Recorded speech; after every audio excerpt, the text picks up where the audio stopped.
गजा में 2 हफ्ते से इजरायली बमबारी, शहीद फलस्तीनियों की 4,218 तादाद हो गई।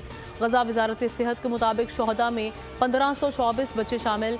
इजरायली फजाइया ने पनाह गुज़ीन कैंप, स्कूल और मसाजिद को भी निशाना बनाया।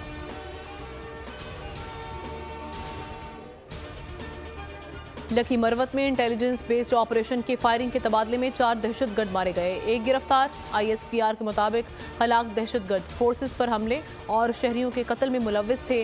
गोलियां और बारूद बरामद। ममनुआ अद्वियात का ज्यादा इस्तेमाल, कराची में 12 लड़कियों को खुफिया दफनाए जाने का इंकिशाफ। पुलिस का कहना है कि फार्म हाउस का अमला मरने वाली लड़कियों से दफना देता था।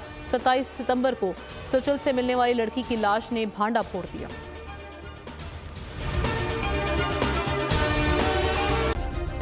सब्सक्राइब करें और बेल दबाएं ताकि कोई खबर रह न जाए।